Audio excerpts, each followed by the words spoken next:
Hello नमस्कार दोस्तों। स्वागत है आपका हमारे इस वीडियो में। आज हम इस वीडियो में करेंगे इंडियन पॉलिटी के महत्वपूर्ण क्वेश्चन जो कि एनसीईआरटी सार संग्रह जो एनसीईआरटी पर बेस्ड है।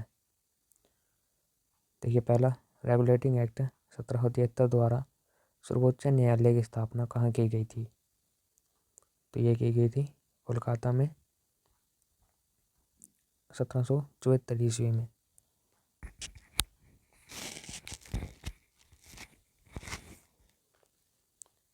भारतीयों को भारत के प्रशासन में भाग लेने का अधिकार किस अधिनियम के द्वारा प्राप्त हुआ?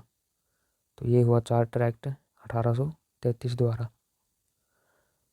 भारतीय विधान परिषद को बजट पर बहस करने की शक्ति किस अधिनियम द्वारा प्राप्त हुई? तो ये हुई भारत परिषद अधिनियम 1892। केंद्रीय विधानमंडल सर्वप्रथम किस अधिनियम द्वारा द्विसदनीय यानी बाईकैमरल बनाया गया? तो ये बनाया गया 1919 के भारत संविधान द्वारा, भारत शासन अधिनियम द्वारा। भारत के राष्ट्रपति को अध्यादेश निर्गत करने की शक्ति मूलतः किस अधिनियम से प्रेरित है? तो यह भारत शासन अधिनियम 1935 से। तो इसमें देखेंगे हम भारत का संवैधानिक विकास, जिसमें एक ईस्ट इंडिया कंपनी के अंतर्गत और दूसरा ब्रिटिश क्राउन के अंतर्गत। ईस्ट इंडिया कंपनी के अंतर्गत जिसमें regulating act 1773, east India act 1784, charter act 1793, charter act 1813, उसके बाद चार्टर एक्ट 1833 और उसके बाद चार्टर एक्ट 1853।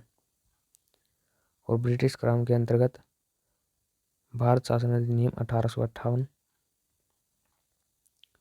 भारत परिषद अधिनियम 1861 और भारत परिषद अधिनियम 1892, भारत परिषद अधिनियम 1909 और भारत शासन अधिनियम 1919, भारत शासन अधिनियम 1935 और भारतीय स्वतंत्रता अधिनियम 1947।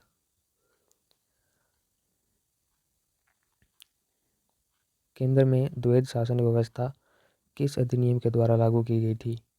तो ये की गई थी भारत शासन अधिनियम 1935।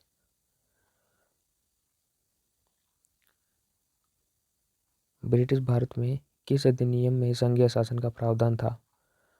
तो यह था भारत शासन अधिनियम 1935 में।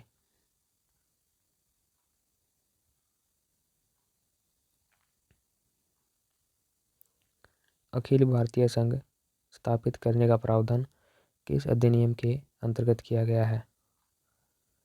तो ये किया गया भारत शासन अधिनियम 1935।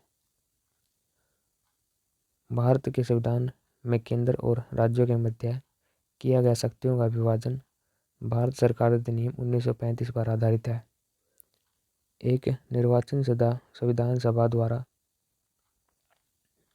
भारत के संविधान का निर्माण करने का प्रस्ताव किसके द्वारा दिया गया था?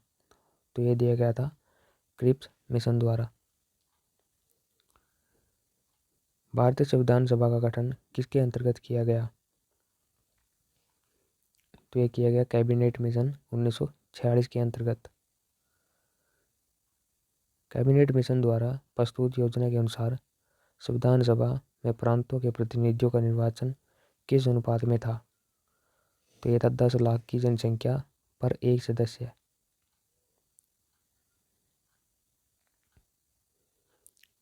भारतीय संविधान का निर्माण करने वाली संविधान सभा के सदस्यों का चुनाव किसके द्वारा किया गया था?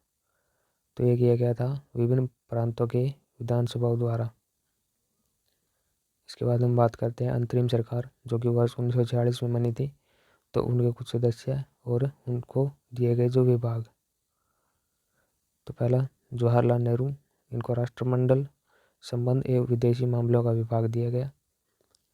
इसके बाद सरदार वल्लभ भाई पटेल, इनको गृह और सूचना एवं प्रसारण। और डॉक्टर राजेंद्र प्रसाद, इनको खाद्य एवं कृषि विभाग। जॉन मथाई, उद्योग एवं नागरिक आपूर्ति।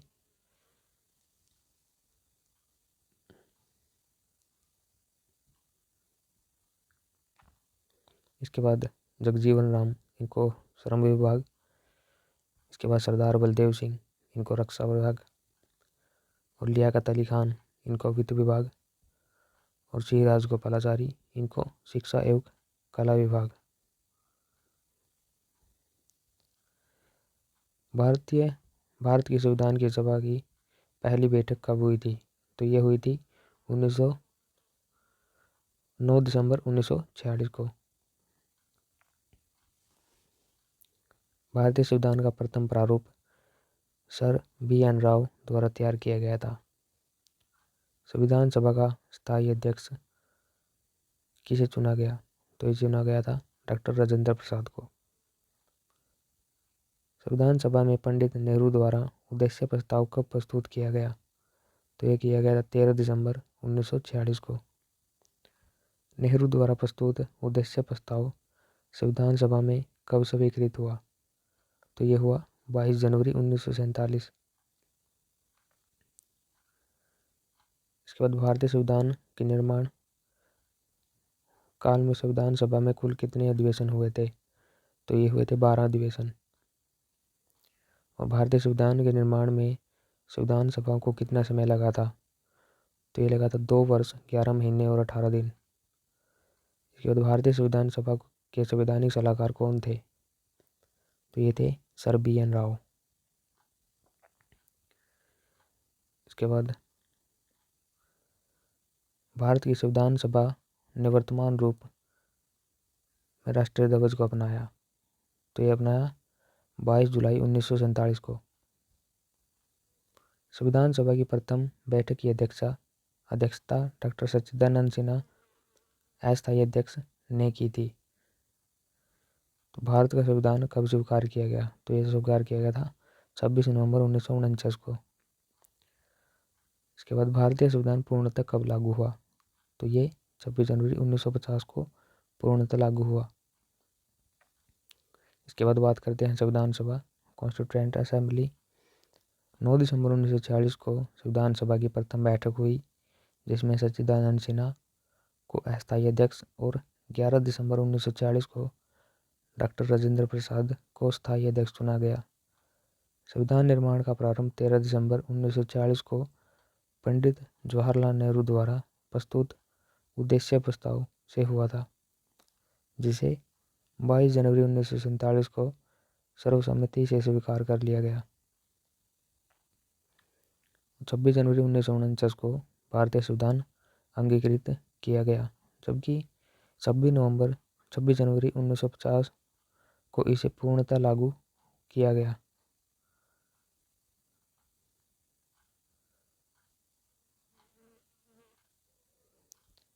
छब्बीस नवंबर 1949 को भारतीय संविधान किसके द्वारा अधिनियमित किया गया? तो ये किया गया संविधान सभा द्वारा। जन गण मन को भारत के राष्ट्रगान के रूप में कब अपनाया गया था? तो ये 24 जनवरी 1950 में। भारत सरकार द्वारा अशोक स्तंभ को राष्ट्रीय चिन्ह के रूप में अंगीकृत किया गया था। तो ये किया गया था 26 जनवरी 1950। संविधान सभा की सलाहकार समिति के अध्यक्ष सरदार वल्लभ भाई पटेल थे।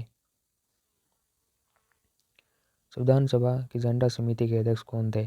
तो ये थे डॉक्टर राजेंद्र प्रसाद। प्रमुख समितियां एवं उनके सदस्य, उनके अध्यक्ष, जिसमें पहली संघ शक्ति समिति, जिसके अध्यक्ष थे डॉक्टर पंडित जवाहरलाल नेहरू। संघीय संविधान समिति, इनके अध्यक्ष भी पंडित जवाहरलाल नेहरू। प्रांतीय संविधान समिति, इनके अध्यक्ष थे सरदार वल्लभ भाई पटेल। प्रारूप समिति डॉक्टर भीमराव अंबेडकर। मौलिक अधिकारों एवं अल्पसंख्यकों संबंधी परामर्श समिति सरदार वल्लभ भाई पटेल। प्रक्रिया नियम समिति डॉक्टर राजेंद्र प्रसाद। राज्यों के लिए समिति पंडित जवाहरलाल नेहरू। संचालन समिति डॉक्टर राजेंद्र प्रसाद। संविधान सभा के कार्यों से संबंधित समिति के अध्यक्ष कौन थे? तो ये थे जीवी मावलंकर। Doctor B.R. अम्बेडकर की अध्यक्षता में संविधान सभा की प्रारूप समिति के 6 सदस्य ये थे N Gopalaswami Ayyangar, doctor K.M. Munshi, B.M. Mitra. बाद में इनके स्थान पर एक N. माधव राव, इसके बाद अल्लादी कृष्ण स्वामी अय्यर और सैयद मोहम्मद सादुल्ला तथा D.P. खेतान, और इनके स्थान पर T.T. कृष्णामाचारी थे। संविधान सभा ने डॉक्टर B.R. अम्बेडकर की अध्यक्षता में प्रारूप समिति का गठन कब किया था? तो ये किया गया था 29 अगस्त 1947। Doctor B.R. अम्बेडकर का संविधान सभा में निर्वाचन किस प्रेसिडेंसी से हुआ था? तो ये हुआ था बम्बई प्रेसिडेंसी से।